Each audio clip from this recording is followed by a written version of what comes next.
चलिए बच्चों, बोर्ड पर ध्यान दीजिए।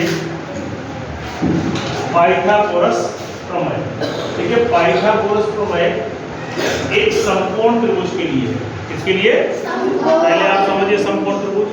समकोण त्रिभुज एक ऐसा त्रिभुज एल टाइप का हो, इस तरह का, जिसमें एक कोण 90 डिग्री हो। ऐसा त्रिभुज जिसमें एक कोण 90 डिग्री का हो, वह समकोण त्रिभुज कहलाता है। तो देखिए यहां पर जो समकोण के सामने वाली भुजा है उसे कर्ण कहते हैं। क्या कहते हैं? और जो आपकी खड़ी भुजा है उसे आप कहते हैं लंब। क्या कहते हैं? लंब। और ये हुई आपकी आधार। 90 डिग्री के सामने वाली यानी कि सबसे बड़ी भुजा कर्ण, जो खड़ी भुजा है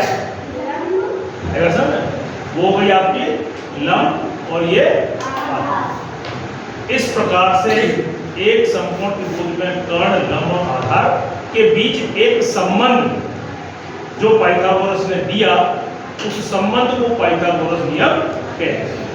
देखिए उसने संबंध क्या दिया कि ये जो कर्ण है, कर्ण का वर्ग, कर्ण का स्क्वायर, वो लंब के स्क्वायर प्लस आधार के स्क्वायर के बराबर होता है। अंग्रेजी में कर्ण को हाइपोटेन्यूज कहते हैं और इसे परपेंडिकुलर और इसे बेस। तो hypotenuse square that is equal to the sum of squares of perpendicular and base. The square of hypotenuse that is equal to the sum of squares of perpendicular and base। यानी लंब का वर्ग और आधार के वर्ग का जोड़ कर्ण के वर्ग के बराबर। ये जो है, यह नियम जो है वो पाइथागोरस नियम कहलाता है। आपको बात समझ आ गई? अब देखिए इस पाइथागोरस नियम को मैं दो तरीके से आपको सिद्ध करके बताने की कोशिश करता हूं।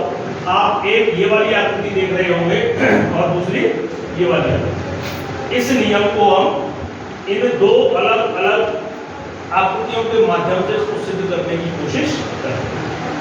देखिए कर्ण ये है, ये कर्ण और उसका वर्ग। ज्योमेट्री के अंदर वर्ग एक ऐसी आकृति होती है जिसकी सभी भुजाएं समान हो।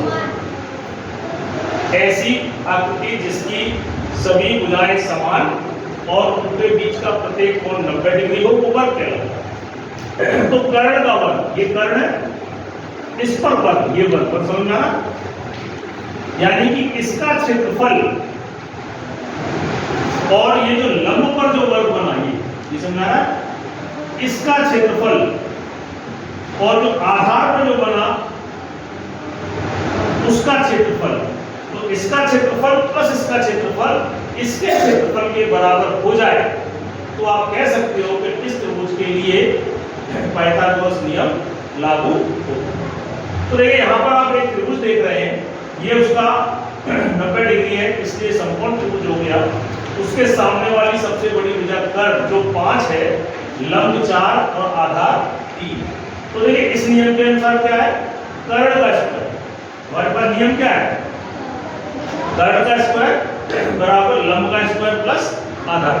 तो देखिए कर्ण का स्क्वायर यानी कि इसका स्क्वायर, यानी कि 5 का स्क्वायर, और ये लंब क्या है? 4 का स्क्वायर और प्लस आधार, आधार कितना है? 3 का स्क्वायर। तो देखिए 5 का स्क्वायर यानी 5 गुणा 5, 5 गुणा 5 कितना होता है? और 4 स्क्वायर का मतलब है 4 गुणा 4 और 3 स्क्वायर का मतलब है 3 गुणा 3।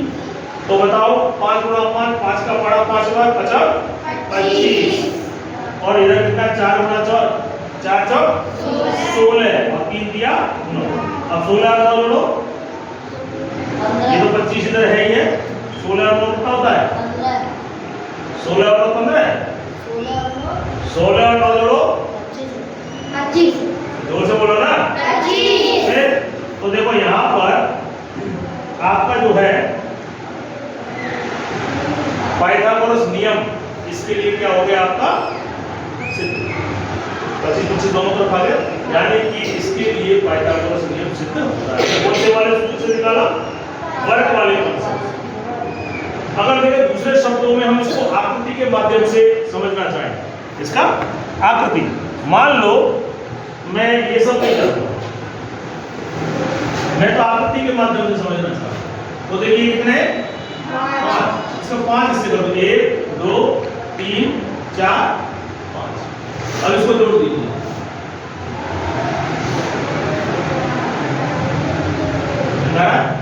इधर भी 5, 1 2 3 4 और 5।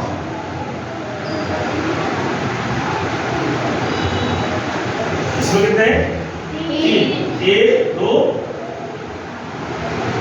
3 होगा, 3 था 1 2, इसमें कितने 4, 1 2 3 और 4।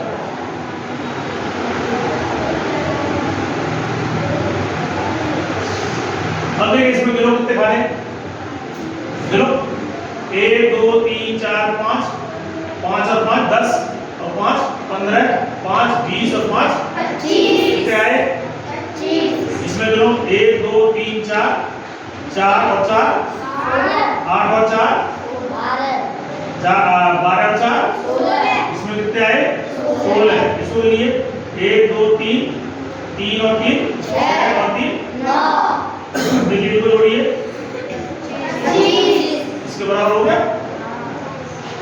तो ये पाइथागोरस नियम क्या है, पाइथागोरस नियम।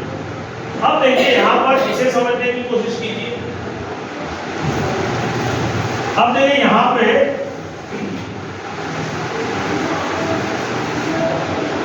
ये तो था वर्ग के लिए, इसके लिए वर्ग के लिए। अब यहां पर वर्ग नहीं है। देखिए ये आप एक त्रिभुज देख रहे हैं, ये समकोण त्रिभुज है।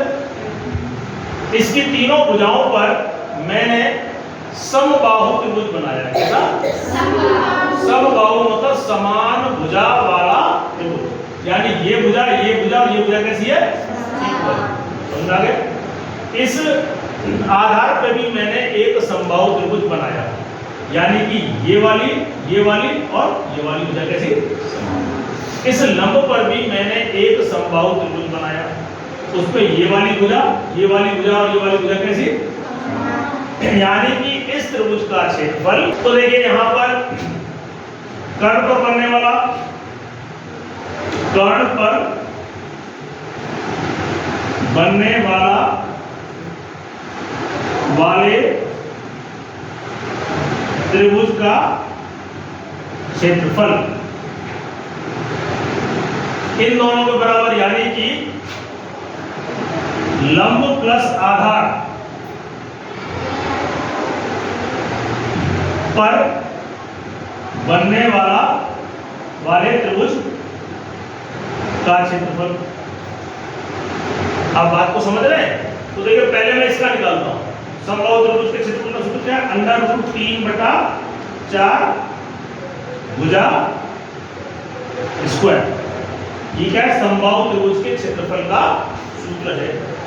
तो देखिए यहाँ पे भुजा का ये वाली भुजा बन जाएगी 5 है, ये भी 5, ये भी 5, ये भी 5 रहेगी और ये भी 5 रहेगी। यहाँ कितना आ गया, √3/4 भुजा कितनी है यहाँ पर 5, यानी कि 5 का स्क्वायर बराबर लंब, ये लंब है तो √3/4, ये तो है सूत्र। भुजा कितनी हो जाएगी 3 का स्क्वायर प्लस ये वाली लंब पर √3/4 और 4 का। अब देखिए यहां पर जो भी समीकरण है तो √3/4 सभी में है, पूरे समीकरण में है, हर एक पद में, तो इसे हम हटा सकते हैं, नेगलेक्ट कर सकते हैं।